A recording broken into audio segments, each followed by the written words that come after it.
Enfin une victoire du Real de Madrid. Enfin Real Madrid am na ndam gars yi Real gagné na tey Real Madrid gagné na le Real a une victoire na ko ñëpp yëg en tout cas félicitations au merengue xaar bi yàgg na Real gëj na xam lu victoire di sax victoire di ko daw Real di ko topp victoire di ko daw Real di ko topp tey victoire taxaw na tourné daje ak Real de Madrid Real Madrid am ko 2-1 une victoire qui leur fera du bien même si bu fekkee pour man la saison est quasi terminée pour le Real Madrid bon parce que Real. Essant il revient à 6 points du Barça, il y a le Classico et tout peut arriver, mais pour moi la saison est terminée pour le Real de Madrid. Mais gars, le Real a gagné, mais le Real est catastrophique.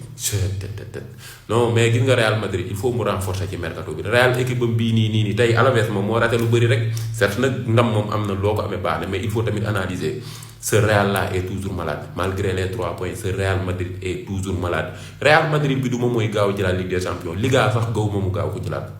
Real Madrid bi foo mu dem renforcer Real dafa manqué ay joueurs de qualité dafa manqué un vrai coach bu diriger équipe bi Real li ñu ci war a améliorer moo bari y a trop de points noirs gagné na nag certes mais ce Real est toujours malade face aux grandes équipes il va encore parler chinois Real des na bu baax a baax sax. Barça fexe leen rek ba bu leen dëggal li dox boobu wax mooy Javier Tebas président de la Liga. Victoire 2-1 du Real Madrid mais les gars je pense que ni temps bi suñ ko yokkoon tuuti. Alaves mënoon na égal ndax Alaves 10 dernières minutes première mi-temps bi ak 15 dernières minutes deuxième mi-temps bi ils ont montré de très bonnes choses ils ont eu des occasions très franches heureusement pour le Real Madrid il y avait un très grand André Lunin victoire 2-1 du Real Madrid sans surprise après l'élimination en Ligue des Champions on a vu aujourd'hui Kylian Mbappé a marqué on a vu aujourd'hui Vinicius a marqué et Vinicius je vous rappelle que depuis le 22 mars bi muy doublé contre Atlético Madrid la gëjoon dugal sous les couleurs du Real Madrid. Et aujourd'hui, il marque. On a vu que Bimdougalé s'est excusé auprès des supporters du Real Madrid. Ramenant sûrement Ligue des Champions. Et Kylian Mbappé, comme vous savez, 46 mars, 47 buts, 8 passes décisives. Franchement, par là, sur le plan personnel, il fait une top saison. Mais malheureusement, saison blanche. Il y a un résultat des faits. Le Real a 6 points du Barça. Voilà, en sachant que le Barça doit rejouer. Mon excepteur de Vigo. Donc, victoire obligatoire pour les Catalans. Vous faites qu'ils veulent creuser l'écart contre le Real Madrid. En tout cas, une très belle équipe d'Alaves qui ont montré des choses extrêmement importantes. Parce que le Real, sur le voilà, ils ont eu des occasions, mais ils n'ont pas été aussi dangereux que ça. Victoire du Real Madrid, gars, 2-1 contre Deportivo Alaves. Gars, wax nañu dëgg la ñun gën nañu am victoire de surtout kañ laa gëj a taal vidéo nii di wax victoire du Real Madrid loolu gën naa am ne li ma tax dëkkandoo yi di ñu kañ quoi. Mais il n'y a pas de souci, gars. Au moins, on retrouve le sourire 2-1 avec des buts de Kylian Mbappé et un magnifique but de Vinicius Junior. Moi, je suis franchement, il n'y a pas beaucoup de choses à dire. On n'a qu'à saluer la prestation de Arda Güler, comment dire, Jude Bellingham, comment dirais-je, Trent Alexander-Arnold, Federico Valverde. Ils ont fait un bon match. Hein. Et dans l'ensemble, on n'a pas fait un excellent match, on a fait un match moyen. Match immédiat. Voilà, championnat, mais le jour, il y a des bobs qui perdent, sauf. Sinon, ça fait que Barça pression. 6 points, Barça des joueurs suba. Xana ñu ñaan yalla ñu perdre. Yalla na dëkkandoo yu perdre suba inshallah championnat bi xaw safa dara dur sax ni championnat bi safa dara. Ah du yoon way, du yoon non vraiment. Mais dara en tout cas on retrouve le sourire. Real Madrid ina Damas en fait une victoire. Gay wax nañ dëgg de. Ban tabaské ban qualité ba ci suba ba légui la gëj wax ni mais yalla baax na. Victoire 2-1. Je pense que match bi loolu rek lañ ci mën a tirer voilà mooy loolu Real Madrid gii la ilaha illallah dañuy wax na Barça perte mais Real Madrid sax goo mën dina assoné 7 victoires d'affilée gisuma fu ñu koy defee en fait ak équipe bi li ma gis nii c'est alhamdulilah yàlla na saison bi gaaw jeex parce que là on a besoin carrément de départ et d'arrivée nan ko xtadee rek que man Real may gis ni football Ligue des Champions ak Real ma gis ni football Liga man dafa mel ni yàlla ak yàlla c'est des années lumière Real mooy jouer Liga mel ni équipe bu ndaw di jouer Ligue des Champions wane xar kanam boo xamante ni même buñ ko gagné sax yow da ngay kontaan on gagne 2-1 mais Alaves moo na remonter sax Real tellement que ils sont ratés. Voilà défense bi jéem a sauvé ba sonn lu ni sauvé na ba sonn mais au final jël na bi ñaata parade lu ñu def ñaata des parades yoo xamante ne normalement c'était but défensivement comme d'habitude rek voilà fi moom géru sax ñuy guddal ak a gàttal Real comme d'habitude gagné na mais convaincrewul kenn voilà c'est ça la réalité Mbappé moo dugal ak Vinicius et vraiment ce Real là mooy loolu mooy loolu vraiment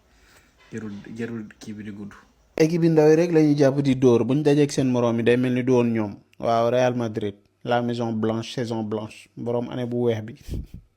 année la munoo si gagné benn trophée majeur te yor joueur yi gën a cher si monde bi boo dajeeg équipe yi ndaw yi mel ni dëmm boo dajeeg seen moroom yi day mel ni du woon ñoom. Mbappé ak Vinicius dañoo dugal te célébré wu ñu sax tellement seen saison moo catastrophique. Endrick bu fi nekkoon ngeen teg ko partant si Ligue des champions bi du deme nii mais ngeen jël ko da ngeen ko toogloo si banc bi ba mu sonn ba da ngeen ko mujjee sarxe fële. merengue yi ki leen waroon gañaloo Ligue des champions bi moo ngi Lyon yéen a ngi ko sànni Lyon. jëlee ci publicité bi après ñu dikkaat volume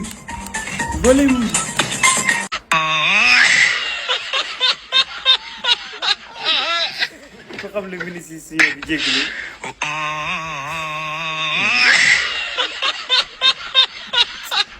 tëree nag moom waa Catala yi defuñu ko en fait Vinicius ñëw dugal bitam bu rafet célébré mais lu ngeen koy reetaanee en fait mais nag c'est normal Vinicius Junior dafa xamul lii en fait di toog année bu lëmb te jëlul trophée Vinicius Junior bu mu ko gëjee def moo yàgg su ma juumul ba mu ñëwee Real Madrid bu dee est-ce que li mu ko def bëri na c'est normal bu amee benn uma boo xam daf leen a rax ñu doon wax arrêté benn uma boo xam ne rax na leen jaari at mënuñoo gis trophée c'est normal mu réaliser loolu nii en fait 2 saisons en fait mënut a gis trophée c'est normal mais nag Real Madrid xel dal na de ndax gagné na tey jamono ji ñëwaat na 7 points ak FC Barcelone non pardon 6 points Barça 79 Real ak 73 si Barça perte na suba Real Madrid day ñëwaat 6 points ak FC Barcelone te xam ngeen classico baa ngi ñëw te Barça mën defaat faux pas Real espérer gagner championnat bi en fait bañu def année balance. yéen sama gars yi ala Madrid ci commentaire gars yi Real Madrid enfin am na victoire gagné na Alaves 2-1. Kylian Mbappé ak Vinicius Junior ñoo dugal ñaari butu Real Madrid. en tout cas Liga bi relancé wu na bu baax parce que 3 points Real Madrid amaan na ko te instant yii 6 points moo dox si diggante ak Barça parce que Barça jéegul matcham demi moo Celta Vigo instant Real am na 73 points Barça am 79 points mais Real moo royee Barça benn match parce que Real jéem na 32 match Barça jéegul actuellement nag 31 match. aussi tamit tey gisaan nañ performance de Vinicius Junior mais aussi mauvaise nouvelle gars yi mooy Militao moom xam naa ni lu ko dal du jàmm tey aussi tamit blessé wax mais aussi xooleen acte bu nice bi nga xam ne Vini def na ko tey bu mu dugalee di excuser supporter Real Madrid gars yi xam naa ni ci saison métti bi nga xam ne ñu ngi koy dund actuellement. kii nii di Vinicius Junior tey bii mu dugal bi moo nekk comme 150e biiram ci carrière football professionnel am gars yi parce que foofu noonu ci Real ma dugal na 124 bit bu mu nekkoon Flamengo dugaloon na 14 bit Real Castilla mooy Real bu ndaw bi dugal na foofu 4 bi 8 bi en sélection brésilienne. donc enfin gars yi Real Madrid mujj na am victoire Real ma xam ne temps yëpp si ay trophée la nekkoon gars yi enfin gars yi mujj nañ trop victoire. donc à la Madrid si commentaire yi gars yi vraiment ngay ñëw leen ngeen bind à la Madrid si commentaire yi. ndam ñëw na de garaawul ndam moom ñëw na garaawul ndax Korité ba ju suba ga ba léegi amuñu victoire mais Real boo ko dee seetaan barki Seydina Mohamed sa xol bii nii woo pop mais gars yi ñoom gis ngeen dernière minute yi maanaam ñoom caractère bi ñu doon wane Real Madrid ñu doon footballee ci dernière minute yi man ban façon man caractère lañ am nii laa xamul match boo xam ne dernière minute day mel ni yow da ngay xëcc équipe bi naan ko dugal ma